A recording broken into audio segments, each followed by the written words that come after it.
A warning before we begin this episode. Episode 32 discusses death and the end of the world. If you are uncomfortable with either of these topics, you may want to skip this one.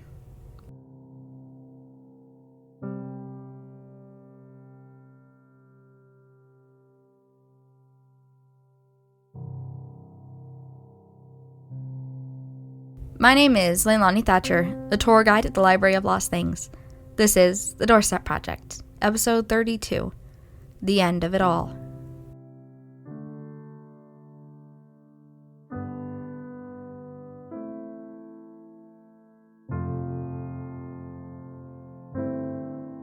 About a week ago, one of our archivists, Jared, he stopped me in the hallway with this letter. He said he'd held on to it for years because he thought it was interesting, but Stillwell had told him to get rid of it. He said it might prove useful. The professor is mentioned here, as well as time traveling and teaching assistants. Let's get into it. There's a lot of death at the end of the world. I think most people know that, but I don't think most people are prepared. You can't afford to mourn the loss of an animal because that may be your last meal. You can't afford to bury your friends under your land. You just don't have the space. When we think of the end of the world, it's common to think of the zombie apocalypse or disease, maybe alien invasions. In the end, it wasn't Yellowstone finally exploding or an earthquake breaking California off the continent. In fact, it wasn't a natural disaster. It wasn't one big thing, at least. There were a lot of little things in some places and a few big things in others. In some places, it was nuclear war that ended everything, but the lucky few only heard of the destruction of those countries. Here, it was panic and the collapse of the economy and government. I wasn't there when it happened. They call it the last 5 seconds of time. It said that there was a moment, just 5 seconds, when everyone had to choose if they were going to fight or die. Needless to say that everyone alive now chose to fight and continues to choose to fight every single day for whatever they have or whatever they need. Almost every war in Earth's history is fought over land. Land has always been valuable, and at the end of it all, it's the most valuable thing we have, even more valuable than your life. Farmable land is the only way you survive in this world. Access to water, forests and hunting grounds, building supplies, medical supplies, food. But above all is land. We fight for our land because we have nothing left to fight for. Because if we do not, we die. I live on 5 acres of land with a group of 17 men and women, and we hate each other. But we know that if we fight, if we leave, we will die. We will all die. We'd seen it happen before. It's how we got 2.5 acres of our land and 4 of our people.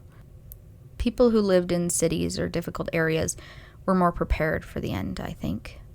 And we all knew that the country folk would make it. But if you weren't prepared, you had to figure it out quickly. I had to figure it out much faster. You see, the professor always said he'd never take anyone into the future. He said there was no point in it, that he knew what would happen, that going into the future wouldn't change anything anyways. The future is malleable. The past is mostly set in stone. I think I knew I wouldn't be coming home when he told me where we were going. He said there was something to study there, so he handed me this notebook and left me in a field. I'd been warned about the professor, but I trusted him. And I always liked to beat the odds. I had to learn the language quickly. I had to prove I could survive, that I deserved to survive. If only I had known what survival entailed. If only I had factored in the life I'd have to lead. If I could go back, I wouldn't have fought so hard, I think. No. If I could go back, I wouldn't have agreed to be the professor's TA in the first place. I don't know what I'm supposed to be studying at the end of the world. But I'm sure I have work to do here. I just wish I knew what it was.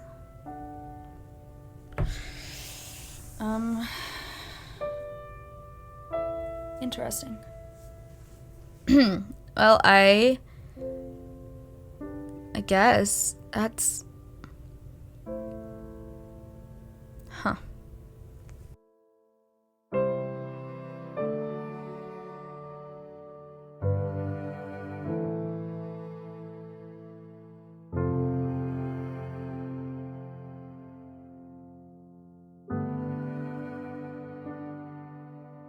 Thank you for listening to The Doorstep Project. This audio drama was created and produced by Family Friendly Podcasts. If you enjoyed the podcast, leave a rating and review on your podcast app of choice or share it with a friend. Leilani and the project will be back next week. Until then, write every day. One day your story could be in a museum.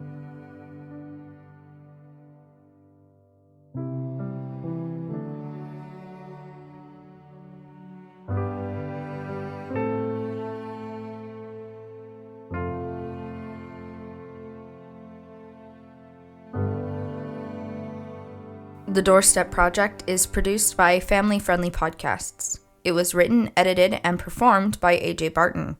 Sound effects for this podcast are provided by Zapsplat. Music used in this podcast includes Reawakening by Kevin McLeod, licensed under the Creative Commons Attribution 4.0 license. You can learn more at his website, incompetech.com, or at creativecommons.org. Both music and sound effects have been changed and edited by AJ Barton. Links for websites, information, and contact can be found in the description of the episode. Would you like to submit your story or art to the Doorstep Project? You can find information for story submission at familyfriendlypodcast.com/The Doorstep Project. Information on CC by 4.0 licenses can be found at creativecommons.org.